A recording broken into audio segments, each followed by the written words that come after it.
வணக்கம். மாலை முரசு செய்திகளை விரிவாக பார்ப்பதற்கு முன் தலைப்புச் செய்திகளை பார்க்கலாம். தமிழ்நாடு, புதுச்சேரி, காரைக்கால் பகுதிகளில் அடுத்த 6 நாட்களுக்கு மிதமான மழை பெய்யக்கூடும் என வானிலை ஆய்வு மையம் தகவல். சென்னையில் அடுத்த 24 மணி நேரத்திற்கு ஒரு சில இடங்களில் மிதமான மழை பெய்ய வாய்ப்பு.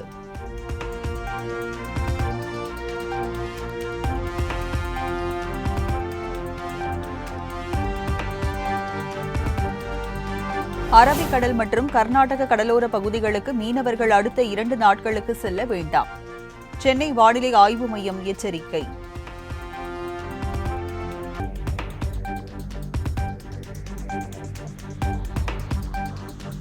திராவிட மாடல் ஆட்சியில் கல்வித்துறை மறுமலர்ச்சி அடைந்துள்ளதாக முதலமைச்சர் மு.க.ஸ்டாலின் பேச்சு. உயர்கல்வித்துறையில் தமிழ்நாடு முதலிடத்தில் இருப்பதாக அரசு பள்ளி மாணவர்களுக்கான பாராட்டு விழாவில் பெருமிதம். திராவிட மாடல் அரசு அமைஞ்ச பிறகு எல்லா துறைகளுமே மலர்ச்சி அடைஞ்சிருக்கு. அதுலயே கல்வித்துறை மலர்ச்சி அடைஞ்சிருக்கு, மறுமலர்ச்சி அடைஞ்சிருக்கு. உயர்கல்வி மாணவர் சேர்க்கையில தமிழ்நாடு தான் இந்தியாவிலேயே நம்பர் 1.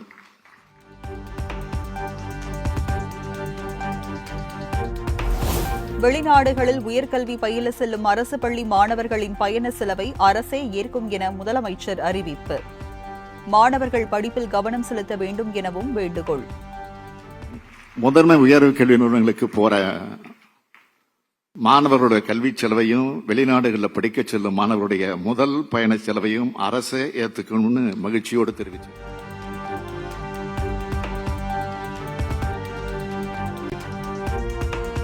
சென்னை கோட்டூர்புரத்தில் அரசு பள்ளி மாணவர்களுக்கு பாராட்டு விழா. அரசு பள்ளி மாணவர்கள் மற்றும் ஆசிரியர்களுக்கு சான்றிதழ்கள் வழங்கி முதலமைச்சர் மு.க.ஸ்டாலின் வாழ்த்து.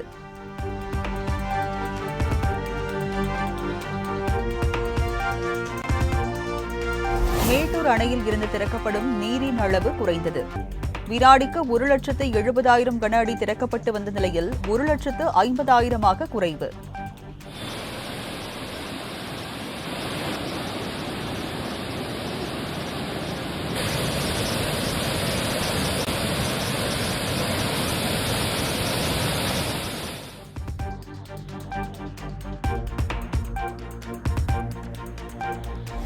மேட்டூர் அணை நீரை வேடிக்கை பார்க்க சென்ற பெண் எதிர்பாராத விதமாக ஆற்றில் தவறி விழுந்து உயிரிழப்பு. வெள்ள நீரில் அடித்து செல்லப்பட்ட பெண்ணின் உடல் மீட்கப்பட்டு உறவினர்களிடம் ஒப்படைப்பு.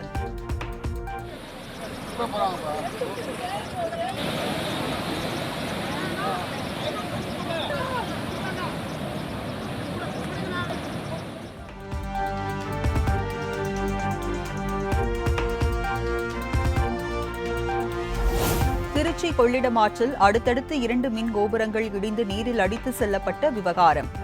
மாவட்ட ஆட்சியர் பிரதீப் குமார் நேரில் பார்வையிட்டு ஆய்வு.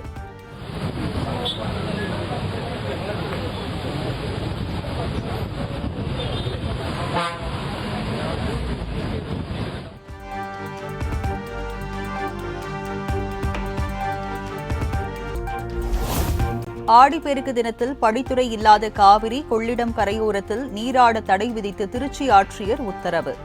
அம்மா மண்டபம் உள்ளிட்ட படித்துறைகளில் உரிய பாதுகாப்புடன் பொதுமக்கள் குளிக்க ஏற்பாடு.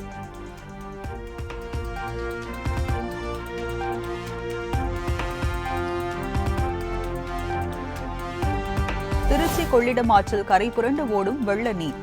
கழுகு பார்வை காட்சி வெளியீடு.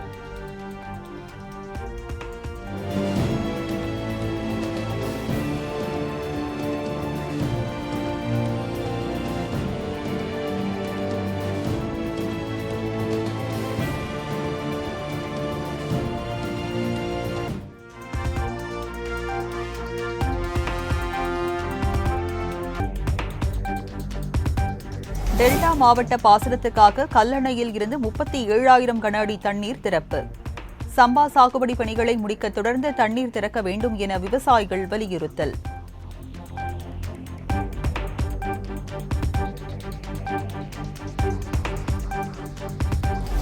வினாத்தாள் கசிவு போன்றவற்றை தடுக்க சைபர் செக்யூரிட்டி முறைகளில் கூடுதல் கவனம் செலுத்தப்பட வேண்டும் என தேசிய தேர்வு முகமைக்கு உச்சநீதிமன்றம் அறிவுறுத்தல். வினாத்தாள் கையாளுதல், சேமித்தலை சரிபார்க்க வழிகாட்டு நெறிமுறைகளை ஒழுங்குபடுத்தவும் உத்தரவு.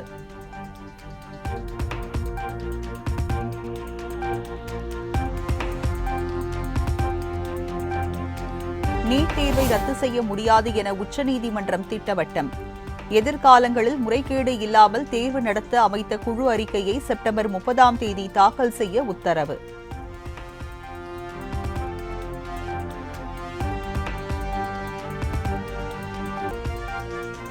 மதுரை எய்ம்ஸ் மருத்துவமனை காலதாமதத்தை ஏற்பதாக மத்திய சுகாதார அமைச்சர் ஜே.பி. நட்டா ஒப்புதல்.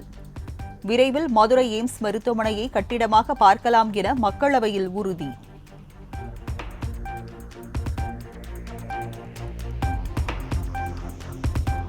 கல்வராயன் மலைப்பகுதி மக்களுக்கான வசதிகள் குறித்த ஆய்வை முடித்து அறிக்கை அளிக்க தமிழக அரசுக்கு சென்னை உயர்நீதிமன்றம் 2 வார கால அவகாசம். வனத்துறை சார்பில் தனியாக அறிக்கை தாக்கல் செய்யவும் உத்தரவு.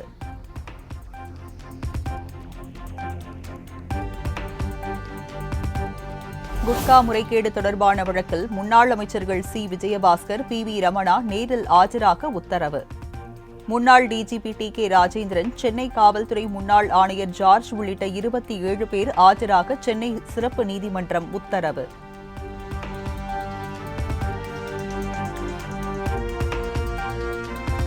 காஞ்சிபுரம் கோயில் திருக்குள படிக்கட்டுகள் அமைக்கப்பட்டது தொடர்பாக பரவும் செய்தி உண்மை அல்ல என அமைச்சர் சேகர் பாபு விளக்கம்.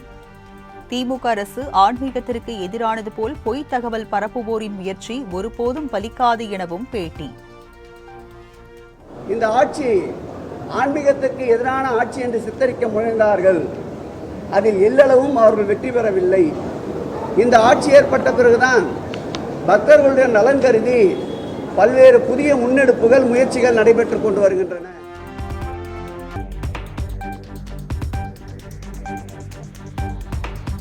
ஆதாரம் இருந்தால் போலி பத்திரங்களை ரத்து செய்யலாம் என்ற தமிழக அரசின் அரசாணை ரத்து. மாவட்ட பதிவாளருக்கு அதிகாரம் வழங்கிய 77A மற்றும் 77B சட்டப்பிரிவுகளும் செல்லாது என சென்னை உயர்நீதிமன்றம் தீர்ப்பு.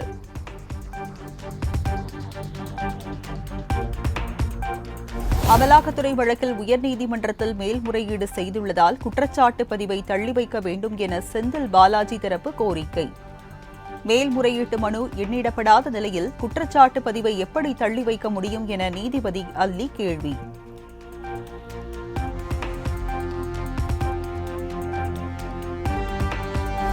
விஜயபாஸ்கர் மீதான சொத்து குவிப்பு வழக்கில் ஆவணங்களை கேட்டு அமலாக்கத்துறை தாக்கல் செய்த மனு தள்ளுபடி. வழக்கின் விசாரணையை ஆகஸ்ட் 28ஆம் தேதிக்கு ஒத்திவைத்தது புதுக்கோட்டை மாவட்ட நீதிமன்றம்.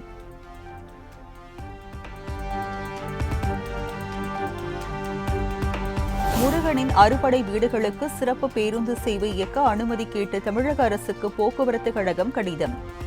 நெல்லையை மையமாக கொண்டு நவ கைலாய சிறப்பு பேருந்து சேவையை இயக்கவும் திட்டம்.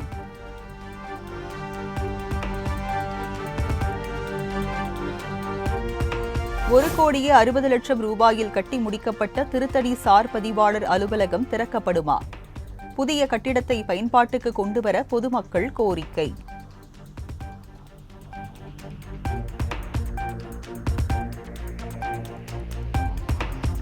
நீர்வரத்து சீரானதை அடுத்து 3 நாட்களுக்கு பிறகு கன்னியாகுமரி திருப்பரப்பு அருவியில் குளிக்க அனுமதி. வனத்துறையின் அறிவிப்பால் சுற்றுலா பயணிகள் மகிழ்ச்சி.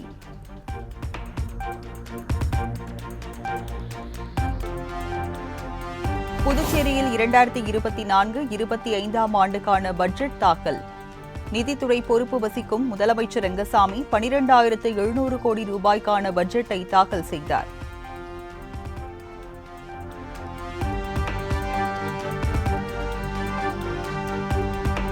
புதுச்சேரியில் 10 மற்றும் 12ஆம் வகுப்பில் முதல் 3 இடங்களை பிடிக்கும் அரசு பள்ளி மாணவர்களுக்கு ஊக்கத்தொகை.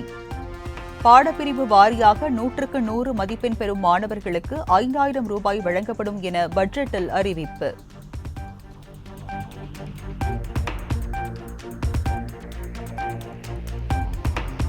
புதுச்சேரியில் மீன்பிடி தடைக்கால நிவாரணம் 8,000 ரூபாயாக உயர்த்தி வழங்கப்படும். மழைக்கால நிவாரணம் 3,000 6,000 உயர்த்தி வழங்கப்படும் எனவும் முதலமைச்சர் ரங்கசாமி அறிவிப்பு.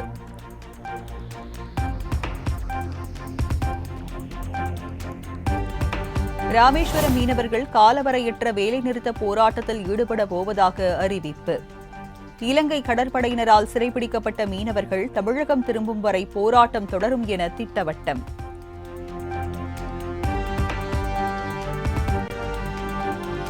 நாகையில் அரசு குழந்தைகள் காப்பகத்தில் இருந்து காணாமல் போன 8 சிறுமிகள் சென்னையில் மீட்பு. வார்டன் திட்டியதால் ஓடிப்போனதாக கூறிய நிலையில் கவுன்சிலிங் வழங்க நாகை ஏடிஎஸ்பி ஏற்பாடு.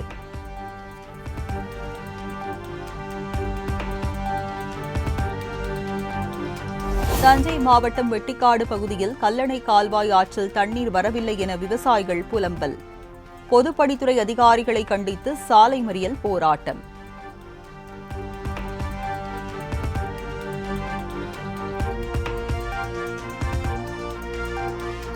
ஆடிப்பெருக்கு விழாவை முன்னிட்டு திண்டுக்கல் சந்தையில் பூக்களின் விலை கிடுகிடு உயர்வு. 1 கிலோ மல்லிகை 900 ரூபாய்க்கும் முல்லை 500 ரூபாய்க்கும் விற்பனை.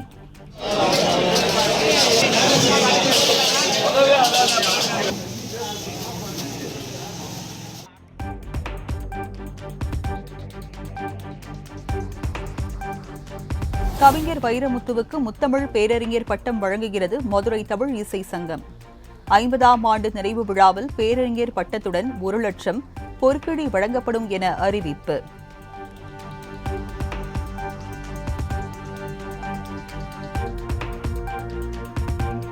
கேரள மாநிலம் வயநாட்டில் ஏற்பட்ட நிலச்சரிவில் சிக்கி இதுவரை 318 பேர் உயிரிழந்திருப்பதாக கேரள அரசு அறிவிப்பு. 1000க்கும் மேற்பட்டோர் மீட்கப்பட்டுள்ள நிலையில் 240 பேரை காணவில்லை என அதிர்ச்சி தகவல்.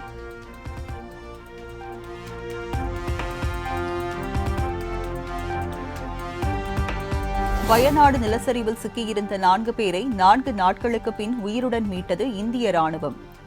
படவெட்டி குன்னு என்ற இடத்தில் சிக்கியிருந்த 2 பெண்கள் 2 ஆண்கள் மீட்கப்பட்டு மருத்துவமனையில் சிகிச்சைக்காக அனுமதி.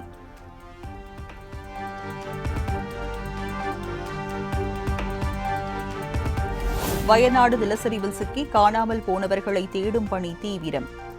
தெர்மல் ஸ்கேனரை பயன்படுத்தி மண்ணில் புதையுண்டவர்களை தேடி வருகிறது பேரிடர் மீட்புக் குழு.